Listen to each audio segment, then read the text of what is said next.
Bine, așadar ați ajuns până aici în lista noastră de redare de pe YouTube, Comerț Internațional Simplificat. Asta ar trebui să însemne că v-am convins că merită măcar să vedeți ce ar trebui să faceți pentru a vă dezvolta potențialul comercial internațional. Dar repet ceea ce am spus atât eu cât și Ian în videoclipurile anterioare, nu există o baghetă magică și va fi nevoie de timp și efort pentru a genera aceste beneficii. Totuși, primii pași pe care i-am stabilit aici pot fi parcurși rapid și ușor și nu vă vor costa nimic. Chiar dacă decideți că explorarea piețelor internaționale nu este pentru dumneavoastră, aceste sugestii vă vor ajuta să vă poziționați pe piața internă. Corect. Să ne uităm la acești prim 6 pași care vă vor ajuta să vă pregătiți pentru piețele internaționale.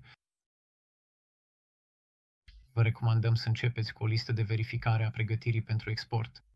Aceasta enumeră ce va trebui să faceți pentru a pregăti un plan de export și apoi a-l implementa. Din aceasta veți putea vedea în ce stadiu te afli în acest proces.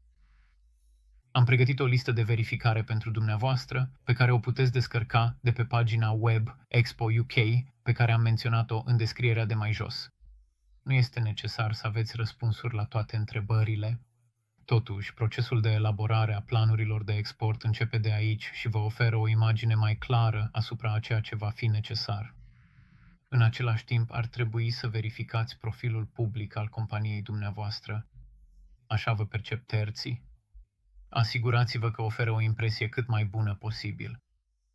Acest lucru este la fel de valabil pentru vânzările interne, cât și pentru cele internaționale. Prin urmare, chiar dacă decideți să nu urmăriți oportunități peste hotare, acest lucru vă va aduce beneficii pe plan intern. Începeți cu profilul dumneavoastră din registrul oficial al companiei. Este actualizat, complet și corect? Dacă nu, faceți corecțiile necesare. Site-ul dumneavoastră este actualizat? Ați efectuat un audit SEO? Asigurați-vă că implementați toate actualizările și îmbunătățirile identificate. Linkuri către instrumente relevante pentru verificarea SEO pot fi găsite în almanahul exportatorului. Linkul către acesta este inclus și în descrierea de mai jos. Este probabil ca potențialii parteneri din străinătate să solicite o verificare a bonității companiei dumneavoastră. Ar trebui să verificați ce este probabil să vadă aceștia. Dacă nu sunteți mulțumit de ceea ce vedeți, puteți discuta cu agenția de raportare a creditului despre cum să vă îmbunătățiți profilul de credit.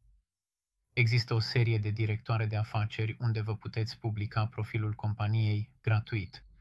Principalul aspect de luat în considerare este înregistrarea la Compass. Din nou, mai jos oferim un link către site-ul Compass.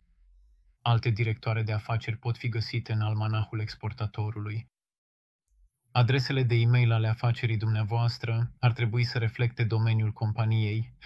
Dacă cineva din compania dumneavoastră folosește încă o adresă de e-mail de tip Google Mail sau similară, acest lucru creează impresia că sunteți o companie mică și incapabilă să fiți un partener internațional.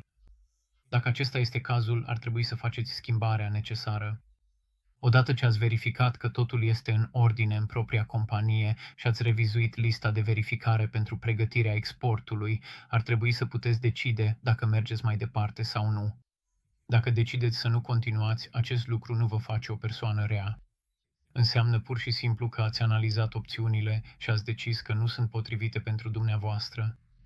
Totuși, sperăm că veți decide să vă dezvoltați potențialul internațional și că videoclipurile pe care le oferim aici vă vor ajuta pe parcursul acestei călătorii. Vă mulțumim că ați urmărit. Dacă doriți să ne contactați direct, vă rugăm să o faceți fără ezitare. Site-ul nostru web și adresa mea de e-mail sunt afișate pe acest slide. Dacă ați considerat util acest videoclip, dați-i un like și abonați-vă la canalul nostru pentru mai multe informații despre dezvoltarea potențialului în comerțul internațional. Dați click pe linkul de abonare. Nu costă nimic. Dacă cineva ar fi interesat, distribuiți acest link. Iar dacă sunteți pregătit pentru următorul pas, urmăriți următorul videoclip din playlist. Este legat chiar aici.